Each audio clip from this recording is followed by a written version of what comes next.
Hello friends, आप सुन रहे हैं तेनालीराम की कहानी माँ से मजाक। अंशु गुप्ता की आवाज़ में। कोई 600 वर्ष पुरानी बात है। विजयनगर का साम्राज्य सारी दुनिया में प्रसिद्ध था। उन दिनों भारत पर विदेशी आक्रमण के कारण प्रजा बड़ी मुश्किल में थी। हर जगह लोगों के दिल में दुख, चिंता और गहरी उलझन थी। पर विजयनगर के प्रतापी राजा कृष्णदेव राय की कुशल शासन व्यवस्था, न्यायप्रियता और प्रजा के प्रति प्यार के कारण वहां की प्रजा बहुत प्रसन्न थी। राजा कृष्णदेव राय ने प्रजा में मेहनत और सद्गुणों के साथ साथ अपनी संस्कृति के लिए स्वाभिमान का भाव पैदा कर दिया था। इसीलिए विजयनगर की ओर देखने की हिम्मत किसी विदेशी आक्रांता की नहीं थी। विदेशी आक्रमण की आदि के आगे विजयनगर एक मजबूत चट्टान की तरह खड़ा था। साथ ही वहां के लोग साहित्य और कलाओं से प्रेम करने वाले तथा हंसी मजाक को प्रिय करते थे। उन्हीं दिनों की बात है।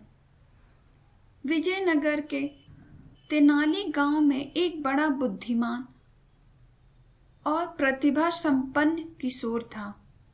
उसका नाम था रामलिंगम। वह बहुत हंसोड़ और हाजिर जवाब था। उसकी हास्यपूर्ण बातें और मजाक तेनाली गांव के लोगों को खूब आनंदित करते थे। रामलिंगम खुद ज्यादा हंसता नहीं था, पर धीरे से कोई ऐसी चतुराई की बातें कहता कि सुनने वाले हंसते हंसते लोटपोट हो जाते। उसकी बातों में छुपा हुआ व्यंग्य और उसमें बड़ी सूझबूझ होती। इसीलिए वह जिसका मजाक उड़ाता वह शख्स भी द्वेष भूलकर औरों के साथ खिलखिलाकर हंसने लगता था। यहाँ तक कि अक्सर राह चलते लोग भी रामलिंगम की कोई चतुराई की बात सुनकर हंसते हंसते लोटपोट हो जाते। अब तो गांव के लोग कहने लगे थे, बड़ा अद्भुत है यह बालक। हमें तो लगता है कि यह रोते हुए लोगों को भी हंसा सकता है।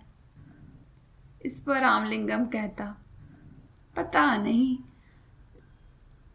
रोते हुए लोगों को हंसा सकता हूं कि नहीं, पर सोते हुए लोगों को जरूर हंसा सकता हूं। सुनकर आसपास खड़े लोग ठठाकर हंसने लगे। यहाँ तक कि तेनाली गांव में जो लोग बाहर से आते उन्हें भी गांव के लोग रामलिंगम के अजब अजब किस्से और कारनामे सुनाया करते थे। सुनकर वे भी खिलखिलाकर हंसने लगते थे और कहते, तब तो यह रामलिंगम सचमुच अद्भुत है। हमें तो लगता है कि यह पत्थरों को भी हंसा सकता है। गांव के एक बुजुर्ग ने कहा, भाई हमें तो लगता है कि यह घूमने के लिए पास के जंगल में जाता है तो वहां के पेड़ पौधे और फूल पत्ते भी इसे देखकर जरूर हंस पड़ते होंगे। एक बार की बात है, रामलिंगम जंगल में घूमता हुआ माँ दुर्गा के एक प्राचीन मंदिर में गया। उस मंदिर की मान्यता थी और दूर दूर से लोग वहां माँ दुर्गा के दर्शन के लिए आया करते थे। रामलिंगम भीतर गया तो माँ दुर्गा की अद्भुत मूर्ति देखकर मोहित हो गया। माँ के मुखमंडल से प्रकाश फूट रहा था। रामलिंगम की मानो समाधि लग गई। फिर उसने दुर्गा माता को प्रणाम किया और चलने लगा। तभी अचानक उसके मन में एक बात अटक गई। माँ दुर्गा के 4 मुख थे, 8 भुजाएं थी। इसी पर उसका ध्यान गया और अगले ही पल उसकी बड़ी जोर से हंसी छूट गई। यह देखकर माँ दुर्गा को बड़ा आश्चर्य हुआ। वे उसी समय मूर्ति से बाहर निकलकर आई और रामलिंगम के आगे प्रकट हो गई और बोली, बालक, तू क्यों हंसता है?